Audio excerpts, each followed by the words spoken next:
Hello, my name is Reverend Gregory Holston, and again, welcome to Just Nation, a program of faith, race, and justice issues here in the city in Philadelphia and beyond. And so we're again glad to join you and be with you and be again with my co-host, Nia Holston. And our wonderful guest today, we have a very powerful program around community and organizing and all of the work it takes us to be whole and healed as people here in the city of Philadelphia. Nia, again, we're excited to be together. Yeah, so glad that you all joined us for another episode. And I'm incredibly excited about today's episode. And we're going to be talking about something that is of great importance to the city right now. And that is the potential development of 76th Place in downtown Center City. And with us here today, we have some organizers who are doing that work to prevent the development of 76th Place. We have the Save Chinatown Coalition here with us and Philly Thrive here with us to really break down what's going on with this development and this process of this approval process and the fight against it. And so I would love to introduce our guests today. So to my left, I have Shamar Pitts, who is with Philly Thrive. And to my right, I have Debbie Way, who is an organizer with the Save Chinatown Coalition. So I would love it, Shamar, if you just introduced yourself and just told the audience a little bit about yourself. Okay, no problem. So, as Nia said, my name is Shamar Pitts. I'm co-managing director at Philly Thrive. And Philly Thrive is an environmental justice organization, and we advocate for the human rights of the community in Grace Ferry and the community at large, worldwide. Philly Thrive is known worldwide for our activism.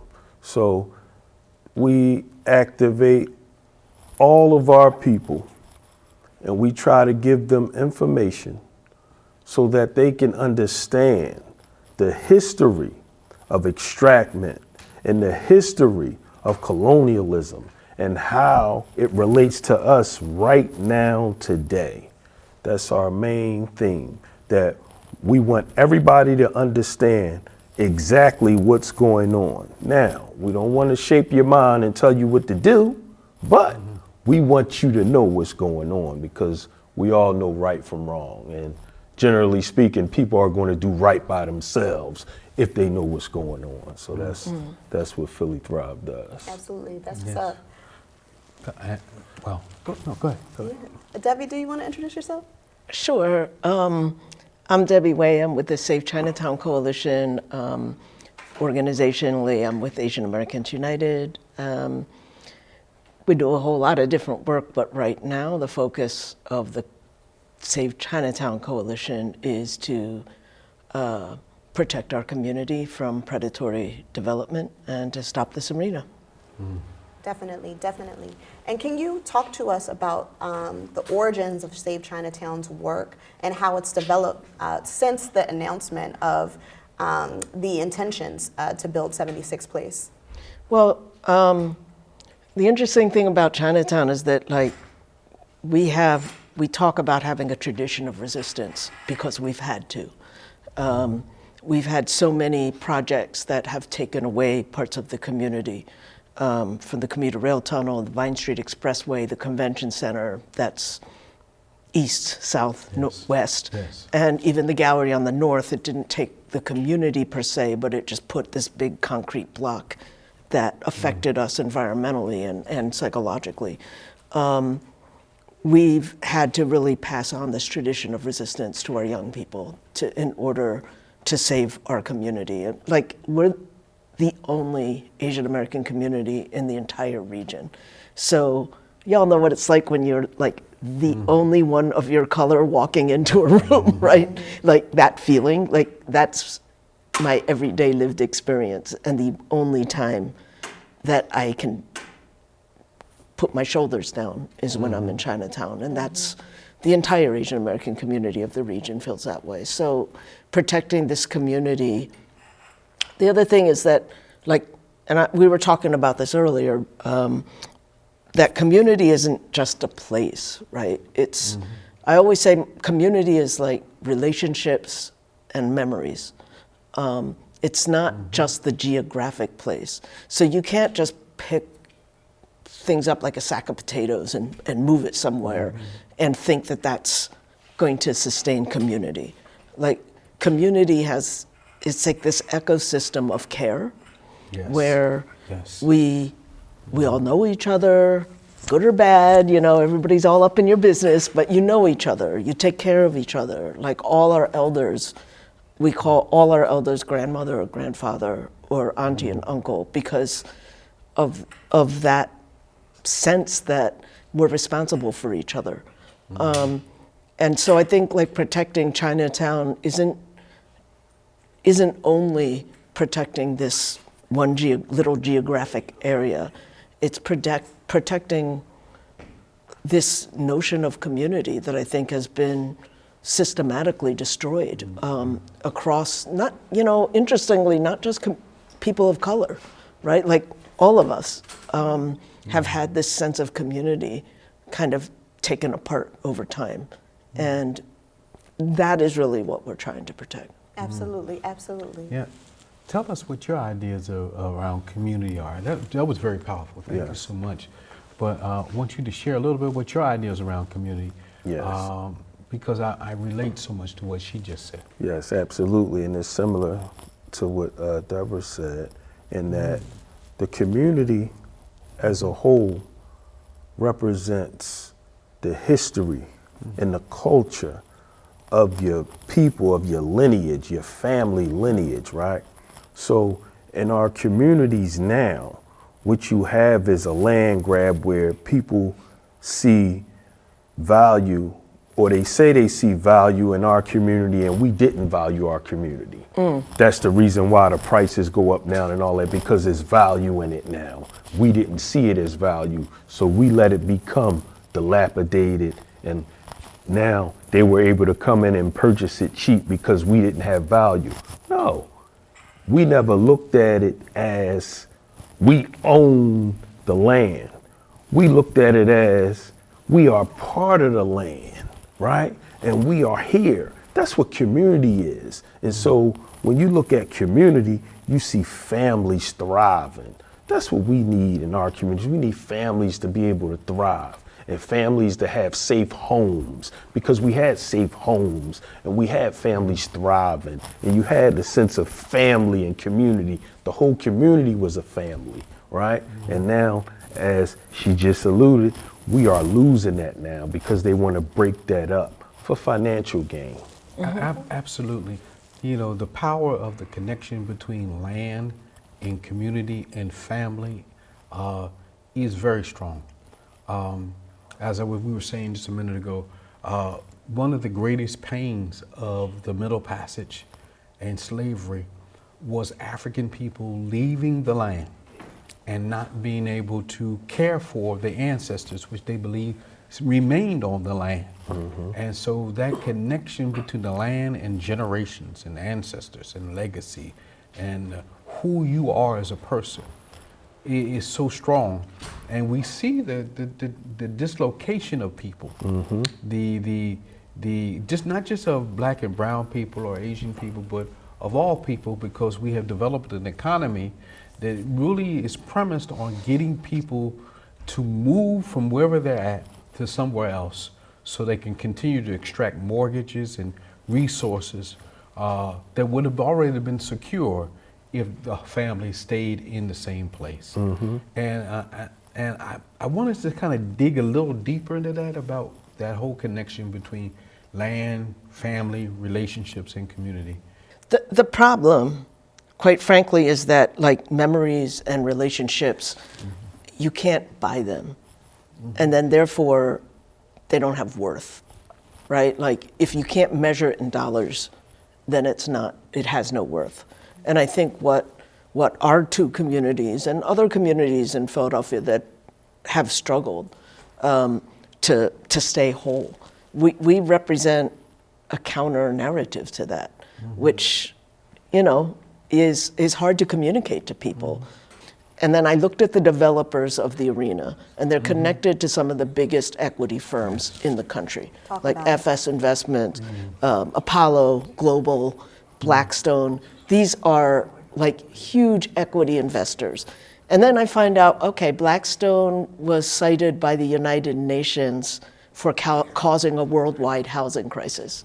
So I'm like, huh, that's interesting. Like United Nations, they usually call out countries or political parties.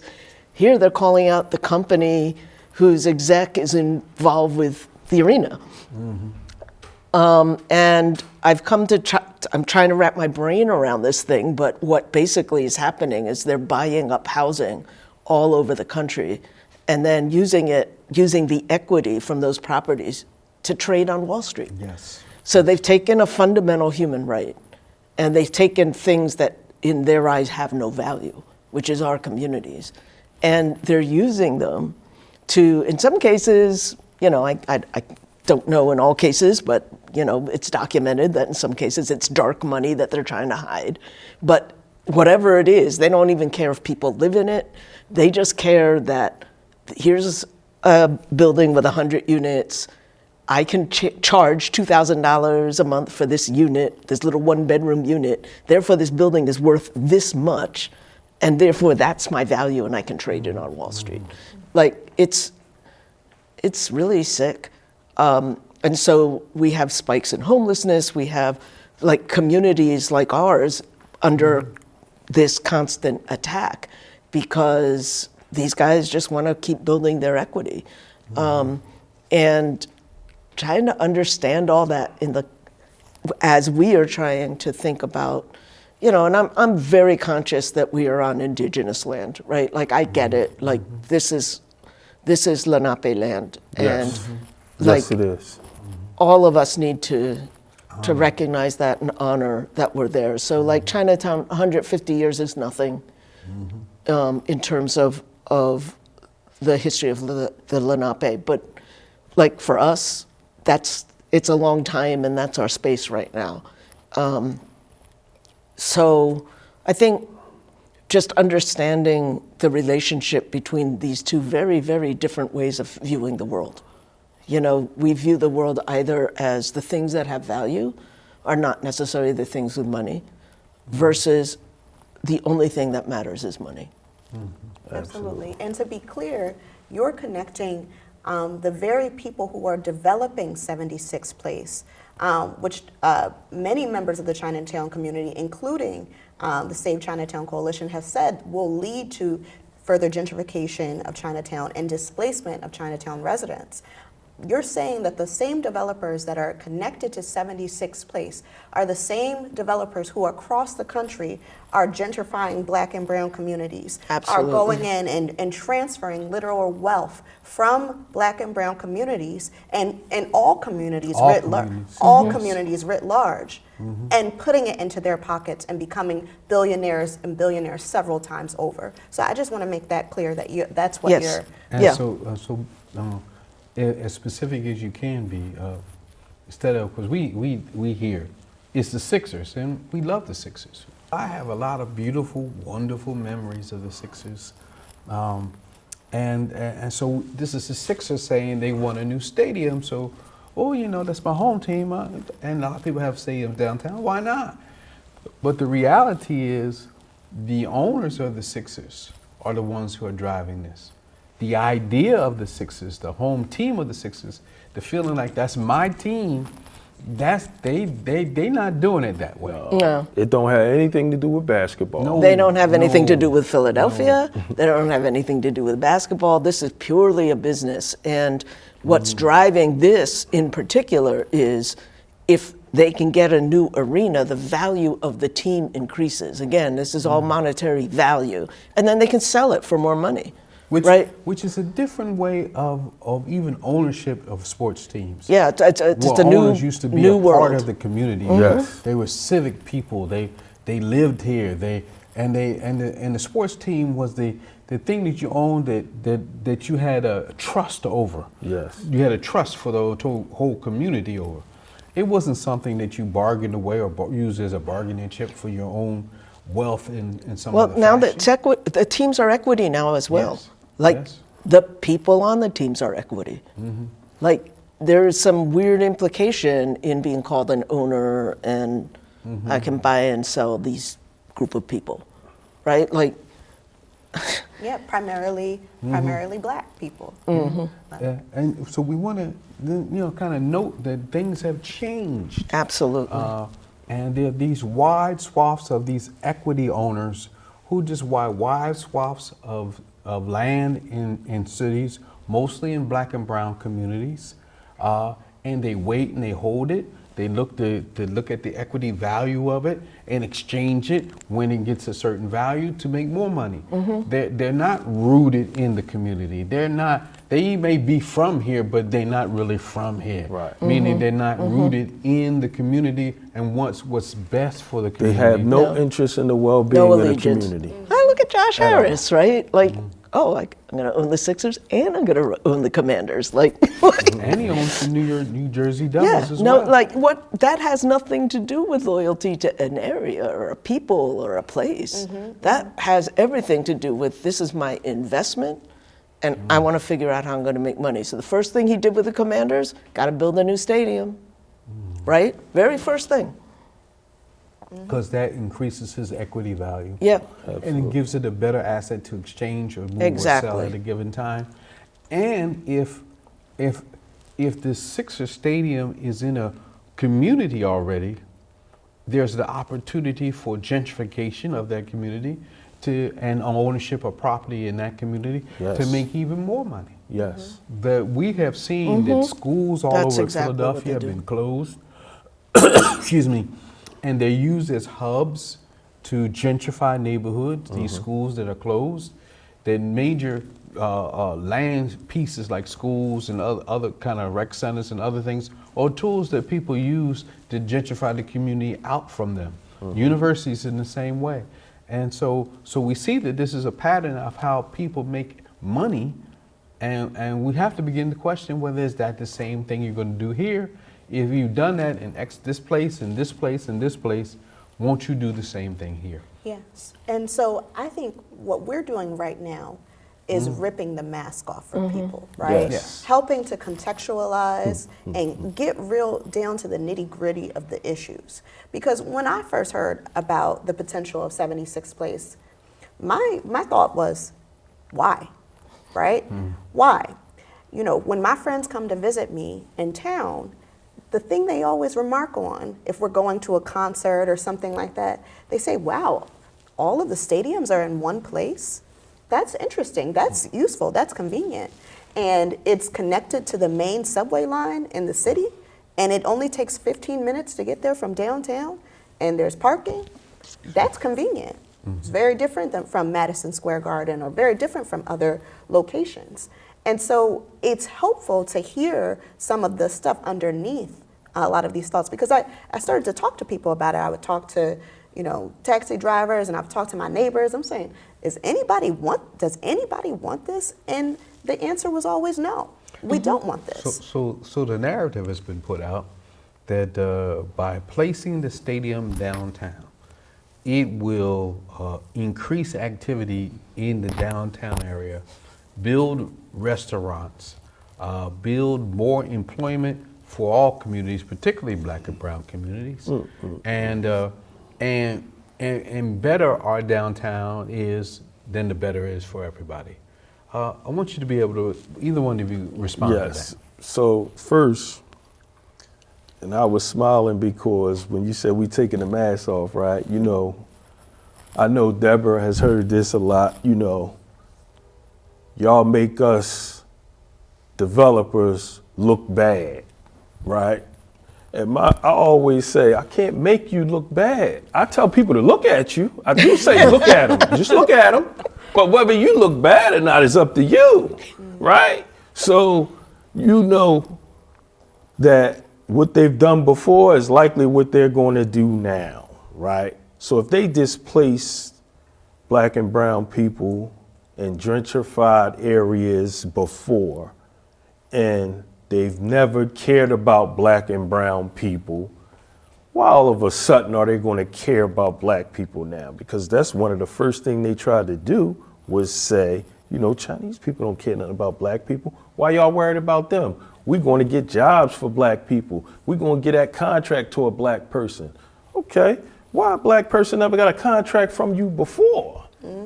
If you cared about black people so much, why wasn't you giving black people contracts in the past? Now all of a sudden, you want to put black people on your side by throwing them something. And if you don't speak good of me, if you make me look bad, then I'm not going to give you anything. We don't need them. We don't need them because they don't mean no good for us anyway. So in the long run, they're going to treat us just like how they've been treating us. They're not going to change. So, you know, it's just that simple. Could you ask the same question? Well, I mean, you don't become a multi-billionaire by being like Mother Teresa, right? Like you, like we're talking multi-billionaires here, and nobody works hard enough to earn that much money. I'm sorry, like that's just how many hundreds of thousands of millions of people's labor that you've just extracted and put in your pocket. We just have to look at a couple of things. Look at Camden, right, where they promised all these jobs for Camden residents, right, to put their training facilities there. Same owners, same institution. They build their training institution, 200 some plus employees, 11 Camden residents, after all the promises they made. 2 years ago, they tried to build on the waterfront. They said, oh, we want to build on waterfront, but we need the city to put in millions and millions of dollars, right? People don't remember, they have short memories. But it's like, so now all of a sudden you don't need any money? Like, what shell game is this? Blackstone, we've already talked about. They're not as active in Philly, but New York, California, you talk to anyone in this country involved with housing rights, and you say Blackstone, and they will tell you that's who they're fighting.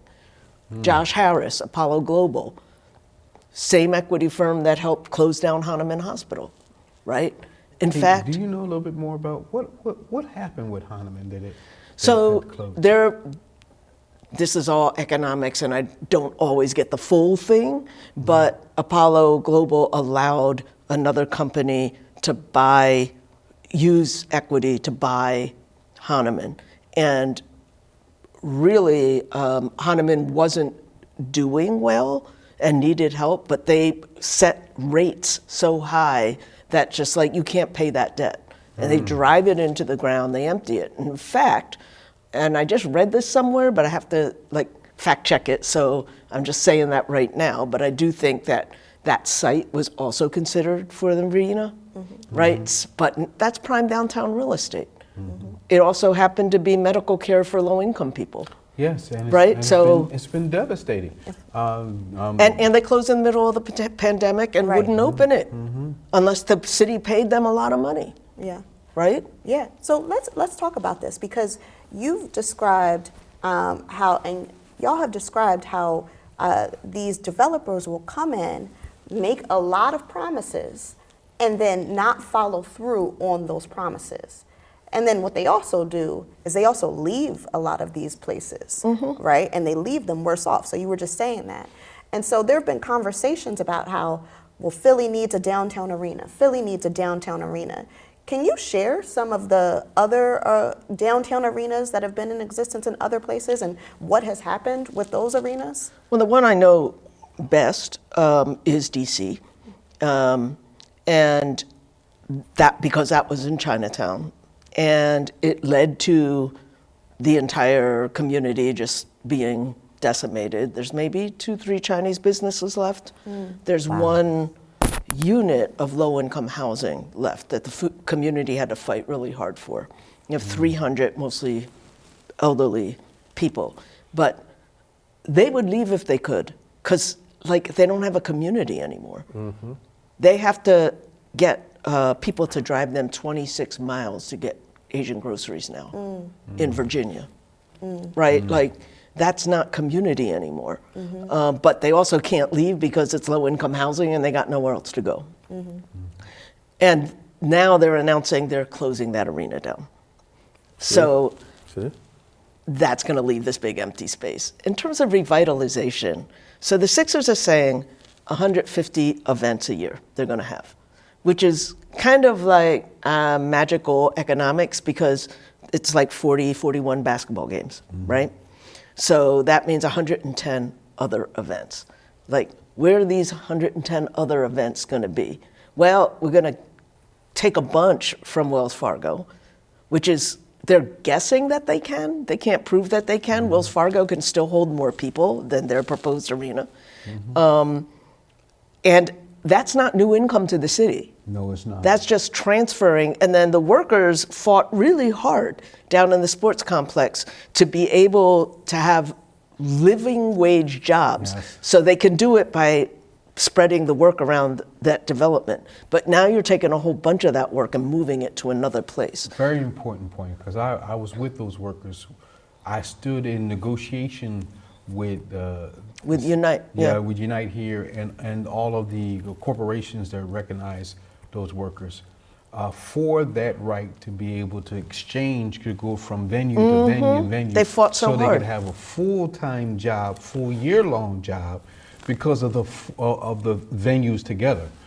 Because you have 80 games at the Phillies and you have 40 games at the Sixers. You have the 8 games at the Eagle Stadium, but you have all the concert events that all of them provide, that they could be able to actually have a full-time job. So I don't even know how they begin to do that.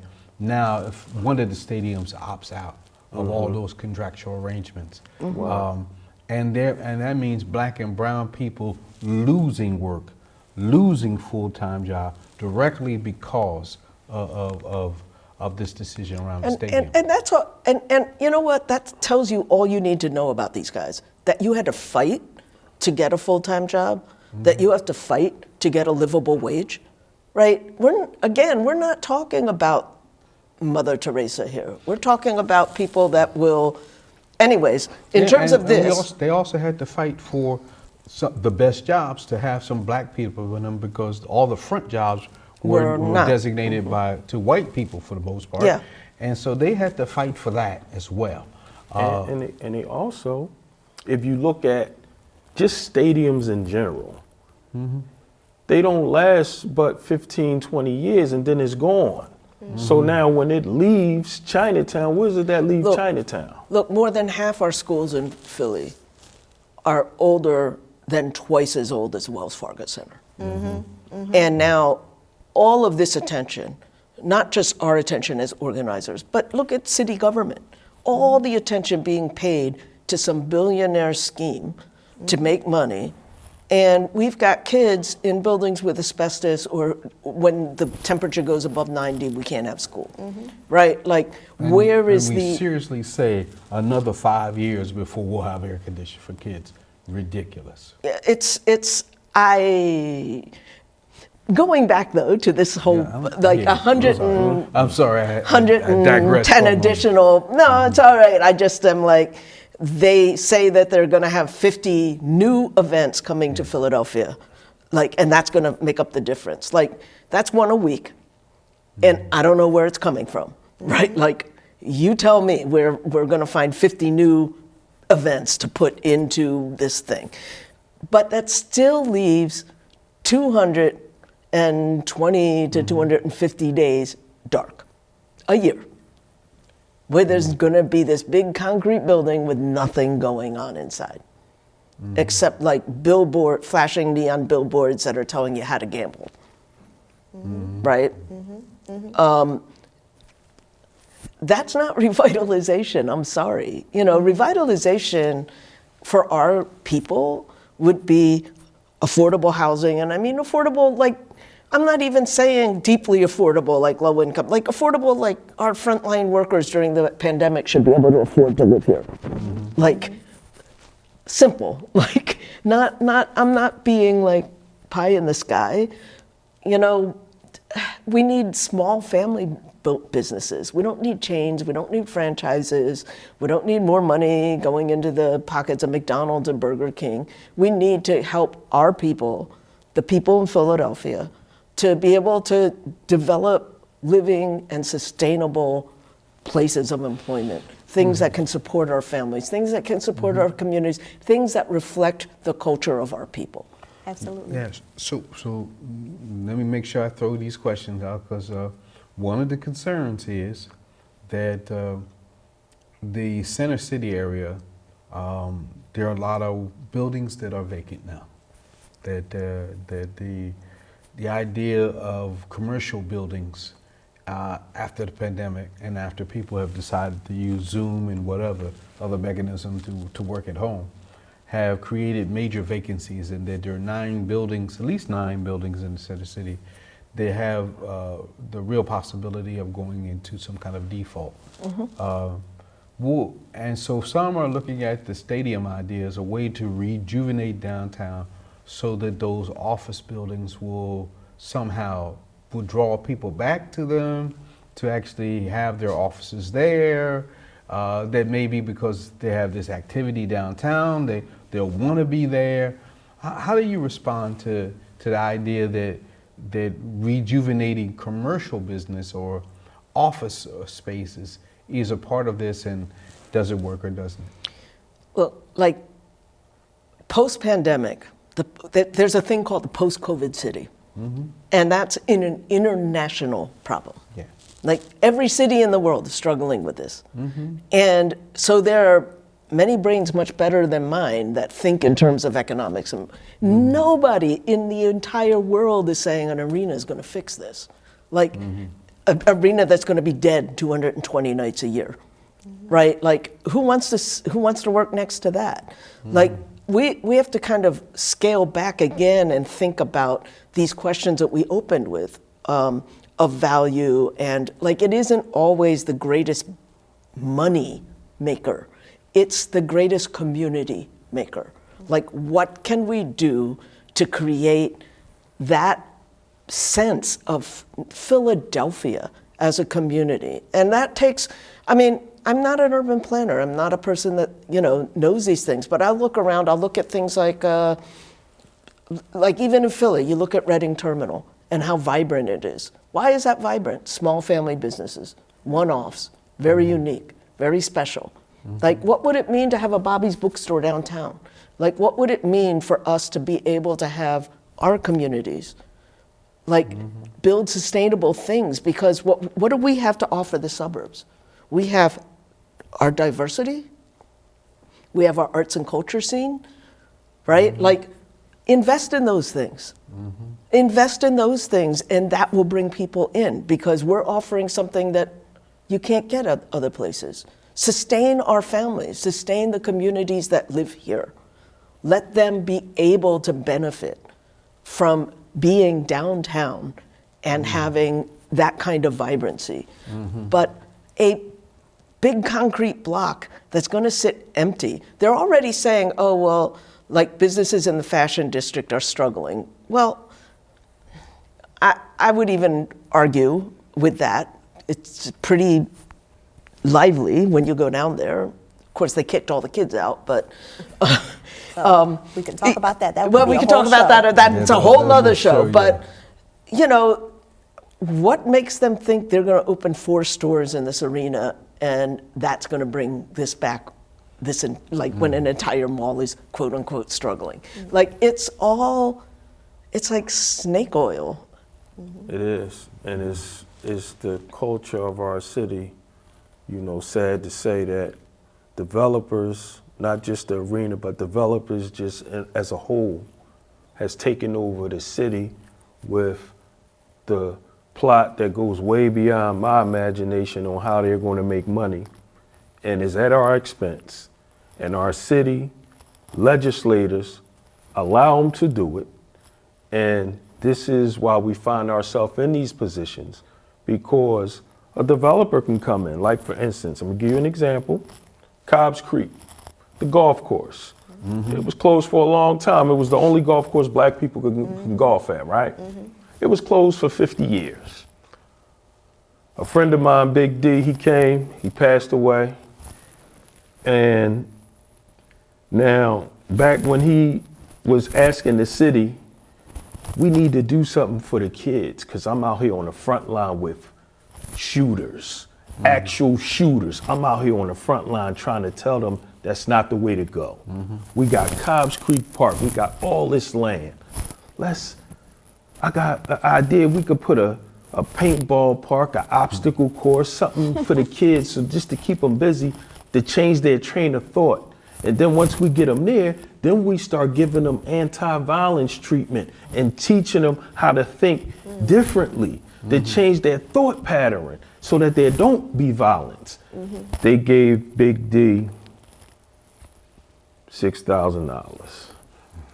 Cobbs Creek Foundation. If you ask them ask the people on the foundation, what's Cobbs Creek? They couldn't tell you because they don't know what Cobbs Creek is, but that's their name. Cobbs Creek Foundation, come to Philadelphia. They got sponsors. They want this elaborate golf course that they're going to look out for the community too, right? And they say they want to do this. Our legislators, $6 million right out of the city budget. $6 million. We went to city council and said, when y'all gonna spend $6 million on us? We've never gotten $6 million spent on us. We from the city. They not even from here. And they can come here and get $6 million right out of the budget. We can't get nothing. And I think that ties in what you just said as well. Why don't we sell what we are good at? Our diversity, our arts and cultural scene. Why don't we sell it? Because we don't believe in ourselves. We won't value the people here and believe that the people here have something that can produce greater prosperity for all of us. The fact that you had an idea that was ignored only when it was accepted, only when somebody outside of the city said it, is directly to the point of not valuing the diversity that we have. And it's also like, people with big money can make big donations. People with small money who are just like supporting their families, they're not going to be making those kind of big money donations. And we can't lose sight of that. We can't lose sight of how, whether intentionally or unintentionally, but money plays a big role in how decisions are made. And that's shame on us. Right? We need to demand better than that. And we have to call that out more. We have to say that. Because only people being shamed at taking the money to give more money, only when they're shamed into not doing that or being afraid of doing that because they will get called out, will they ever stop? And one thing I want to say that, as I was thinking, and I was getting emotional when you were talking, because we've seen that over and over and over. We can probably all think of 100 examples of that, right? But one of the strategies for employing and taking some of these outside groups and then showering money on them is to put a black face on it, right? Is to put a black face or to put a black celebrity on it. And that's what we see with 76 Place, right? We see, oh, well, Kevin Hart is doing a commercial. Yes. He lives all the way out in LA, right? We see, oh, well, so Julius Erving is doing That some broke promo. my heart, man, when Dr. J, I was like, no, not Dr. J. Oh, well, Julius broke my Erving heart. is doing something, so that must be okay. Or even some of our community leaders who are not thinking as expansively as they could be thinking and are connected with the political leaders who are also sometimes black and brown and not doing right by our community. More black and brown than ever in the history of this city. Yes. And we can't get nothing. Because not dreaming enough, not thinking big enough, not valuing ourselves enough and what we have to offer in the communities that are out there right now. I think what you said of Uncle Bobby's bookstore as an example of something that could be downtown that would draw people from the community downtown. Tourists? Tourists. People going to the convention Yes. center? Absolutely. There are some incredible restaurants in the community. They could have restaurants downtown, a second space downtown that would draw people because of the great food, the Jamaican community, Ethiopian community, incredible food that we don't value. There's an incredible jazz scene here in Philadelphia, and there's a few jazz clubs downtown, but there could be more. that are rooted deeply in what Philadelphia is and this great tradition of jazz. There is so much stuff, I mean, that we have historically here.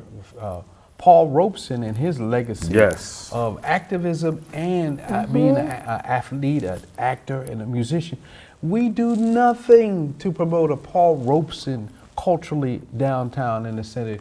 There is so much wealth of creativity that's in Philadelphia that we have at our disposal that could create a more vibrant intercity or center city, and yet we want to rely on a basketball team, as you said so eloquently, that only going to have 100 some odd nights a year that they're only going to be available. Well, and it's also, like you talked about the wealth that we have in the city, and you're talking about a different kind of wealth. You're talking about the wealth of the people. Yes. Like, that's why we're having a problem. That's why it's a hard time, because we're not talking about the wealth of billionaires. We're not talking about equity wealth. We're not talking about big time donors. We're talking about people, like just common everyday people like the four of us sitting here who just want to be able to have a life and do things that resonate for ourselves and our communities. And that's not valued. It's not valued, but it's valuable. Of course. Yes. Of course.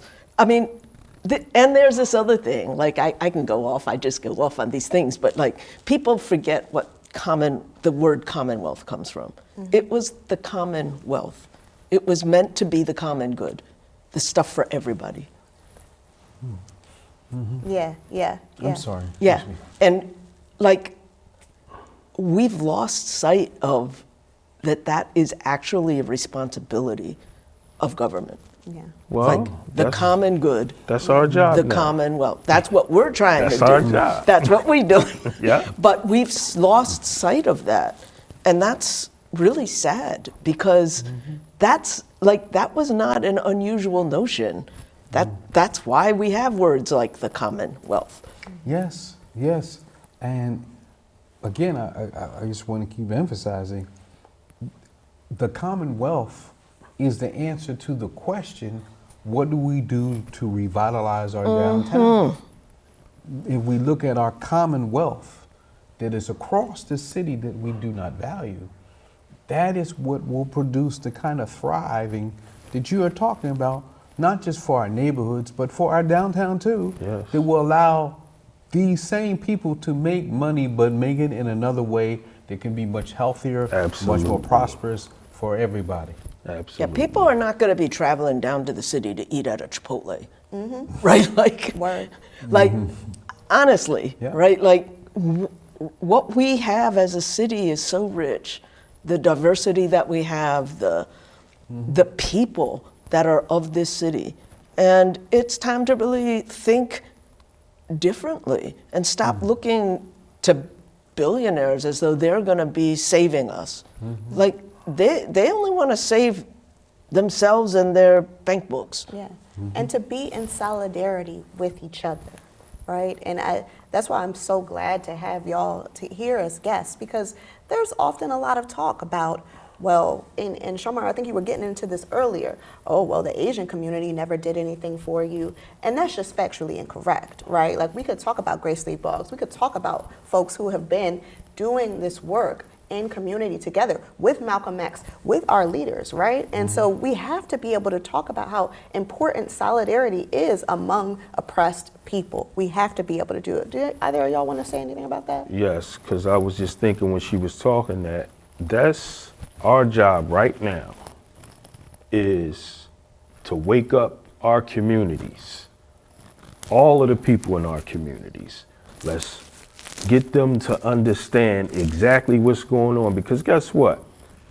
Those billionaires and those people, they cannot do those things without policy. They need policy. And the policy come from our legislators. Yep. When we organize our communities and our communities stand up for themselves, those legislators, they have to do what the people say.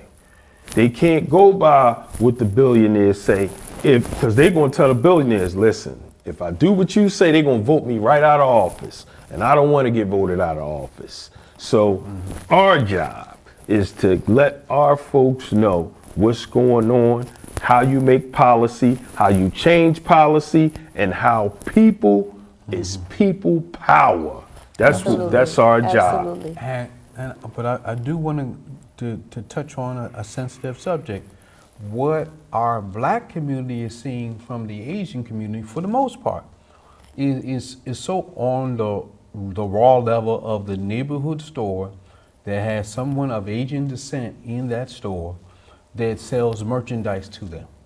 And their understanding of black Asian solidarity is what that person does to them or doesn't do to them. Totally unfair to put that. And I just want to make sure that that's brought out and have Yes. people kind of express how do we deal with that prism of what people think about a relationship is, which really is not true. Yeah, I mean, it's hard. Like, if we don't know history, it's hard to understand. Go ahead. Like, That's what you touch on. And history. The fact of the matter is that in 1882 they passed a federal law. We're talking about legislation, and that law was Chinese are not allowed to come to this country. Before that, Boise, Idaho had 2 Chinatowns. Tulsa, Oklahoma, right? Like, Truckee, California was the second largest Chinatown in the United States, right? So what happened to all those people, right? Where did they all go? Well, they were federally forbidden from coming here. And so you had generations of people, if you got here, you had to figure out a way to get here. My parents were undocumented. They're not gonna be out there risking themselves, protesting, doing anything. Like, their message to me, keep your head down, stay out of trouble. Right? Like, you have like you did exactly the generation. opposite. Yeah, just like, I'm sorry. You know, like, but that, you know, we're a relatively new population, right? It was not until 1965 with the passage of the Civil Rights Act. And so we know, like, we have debt, right? Like, that was what allowed us to come. Because it was like, oh, dang, you know, there's this racist law, we got to change that. So you have a lot of, like, relatively new people. Think if people had the means, would they be opening corner stores in low-income neighborhoods? Probably not, right? But this is like the one pathway, one of the pathways. But it's not the only pathway. And I think you're going to see increasingly, especially with my generation, well, I'm a little bit older, but the younger generations coming after me, this understanding that as people of color, they have a right to be in this country, and they also have a responsibility to be in solidarity with people. And I think that's increasing. And I think, like, probably your generation, you see it a lot more than my generation. But my generation, a lot of our folks were undocumented, so it's kind of hard to you know, and look, I'm not an apologist. Like, anti-blackness is a thing. It's a thing everywhere. It's a thing everywhere in the world. It is one of the things that the U.S. exports, right? Like, so people come here already with what was given to them by mass media that is exported from the United States, right? So people are going to come, and that's on us. That is our responsibility as a community, to do the education, to do the outreach, to build relationships and alliances. And, you know, to address whatever concerns the community has as well. So, I know it's challenging. I mean, but I've also heard we're both dealing with colonialism and the effect of colonialism and the effect of imperialism. And I've heard anti-Asian stuff too, Yes, coming from very the much so. Like, I walked into sub at a school because they're sending us out to schools to sub, and the first thing I heard was ching chong wing wong, like, you eat cats and dogs, and I'm just trying to be a teacher, right? Like, I'm not trying to do anything, but I think, like, there is that as well. And Yes, for is. Asians, when that's their experience, then they're walking with that as well. So I think, yeah. Yeah. Yes. Go ahead. There's a lot that we can do, that all of us can do to collectively understand that as oppressed people, all across the world, I'm not even talking about just in the United States, we have to come together because we don't have any other choice. We have to be aware of the movements that are going on across the world for human dignity and for human rights, and support and stand with each other, because that's all we have. That's all we have. And I want to be clear, because the challenge then becomes for Black people whose experience is that corner store was first a white person at that corner store. Then it was a Jewish person at that corner store. Absolutely. Then it was an Italian person in the same corner store. Then it becomes an Asian person in that corner store. They have seen each and every community. Oh, excuse me. There's an Irish person in that corner store. Then there's an Asian person in that corner store. So what you have seen is every group that has come here has come to the Black community to build their economic wealth off the backs of Black people, and then turn around and talk about being in a relationship with us. So I think part of the problem is that legacy I just talked about of all of these groups doing that, and that now the Asian community is the group doing it now. What will they do differently to build partnerships so that Black folk can be owning some of those corner stores as people move to the next stage? So, But I think it's happening generationally. Like, I think that's what Debbie was talking about. Like, I'm not doubting that. Yeah. I'm just saying that is the perception, and so to be able to talk about how do we actually build that so people can see that and say that's the past. We recognize that as a past history, but we are moving forward together is a part of the organizing, I think, that has to go to continue to build Black, Asian relationships and to build it stronger and better.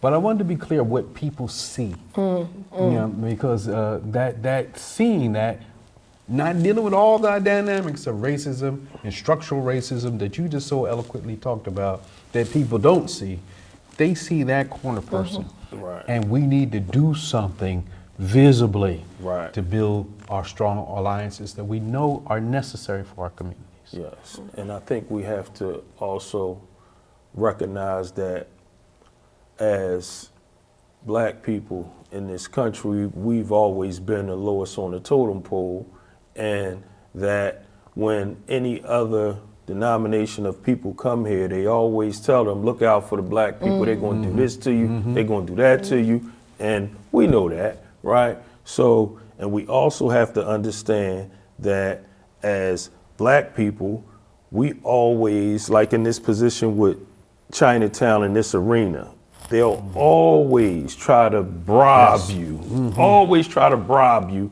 to go against whoever they want you to go against for their convenience. They'll put us on the front line in a minute, you know, and that's what we have to organize and tell our people. We got to get out there, and because we know our educational system is horrible, terrible. We don't get taught, you know. So we have to now, and we're fighting for it. We got to fight for education so that people are educated and they don't grow up ignorant and they know these things. And then we can do better. But until then, you know, we're going to have problems. absolutely. And so we're running low on time, but what I want to kind of get into is to talk about sort of, and I know the Save Chinatown Coalition has a long history of fighting against development that has come and threatened Chinatown. But in this moment, what are some of the tools and the tricks that have been utilized, or the messaging that people should be on the lookout for to fight against what's happening right now? And sort of what is the current state of the development of 76 Place, and how can people fight back against it? Yeah. Well, I can say the Save Chinatown Coalition actually only is like a year and a half old, because it started because of the arena. Got it. And it's, 40, 50 community organizations, including Thrive, around the Thrive city. is part of it, yes. And there's another coalition called the Chinatown Coalition to oppose the arena, and that's mostly, don't forget, we're dealing with a non-English speaking population, right? Like, I get trotted out a lot because I speak English. But our community, a lot of folks speak limited English or no English. And so we have another coalition that deals with that. We've been doing on a lot of fronts, mostly a lot of research to try to understand what these forces are. Then we try to speak out and talk to people about what we're seeing, what we're learning. We're asking people to call their electeds, right? At the end of the day, it is still going to be up to city officials to vote whether or not to allow this to go forward. We asked specifically, we approached Councilmember Squilla way back, like a year and a half ago, and said, we want environmental impact studies. We want environmental impact studies of the kind that would be required by federal law if this were a project of this size that got any federal money. And he said, yeah, that's a good idea. We're going to do that. We're like, great. We go back, we get a bunch of volunteers, urban planners, architects, people from all over, and say, help us write a request for proposals for these impact studies. So they do that. They're like, what do you need to know? What does Chinatown need to know to understand the impact of this thing on their community? Write this whole thing up, send it to the city. Send it to the Planning Commission, send it to the mayor, send it to Councilmember Squilla. Crickets, silence. 2 months later, Mayor Kenny says, hey, we're doing impact studies. And I'm like, wow, that was easy. They didn't even ask us for a meeting. That's cool, right? Like, I go online, I pull up the impact studies. There is not a single word about Chinatown in them, right? They were not looking at all about Chinatown. They were actually designed to be studies to justify this arena. And so one thing I think people need to look out for is these studies. They're being paid for by the developers. I think they didn't even do a new transportation study. They just used the developers' transportation studies. I do think there are good people in places like SEPTA and the Streets Department who are trying to do their due diligence, but at the end of the day, they can always be overruled, right? Because they're just the people working there saying this isn't going to work. So I think we can expect probably this may have already happened by the time this airs, but they will be releasing those impact studies and then using them to justify this arena. We tried to raise money in a GoFundMe to do an alternative economic analysis. But we don't have the funds that multi-billionaires do to fight this thing. We have been building coalitions across this city because to me, this is like the line in the sand with developers. This is universally unliked as a project. It just cannot work. It's with people that have a track record of not doing the right thing, right? All these things all bunched into one huge project that will displace an entire community in a singular development. And if we can't stop this thing, we're doomed. Trouble. We're doomed. We're in trouble. Right? We're seeing this as the line in the sand. We're seeing this as Philadelphia, we just need to stop. We need to stop selling our city. So how can they find you? How can they get involved? Mostly social media, I think. Yeah. There are a couple of organizations that have a very active presence on Instagram is No Arena and Chinatown Solidarity, NACS, N-A-C-S. I think it's NACS Philly on Instagram, SPOC Philly on Instagram, SPOC Philly. They will be posting a lot. And NACS has, if you go to their Instagram, they have a link tree in there. You can sign up, you can get newsletters, you can get information. Awesome. So we thank you so much for all you shared with us today. Thank you as well. Yes. Really gave us a good understanding of what's happening with the stadium situation and Chinatown. And we thank all of you for being here with us today, again, on this Just Nation broadcast. If this has helped you in any way to understand this issue, we look forward to you being a part, continue to grow, be a part of this program as we move forward. Thank you again for watching.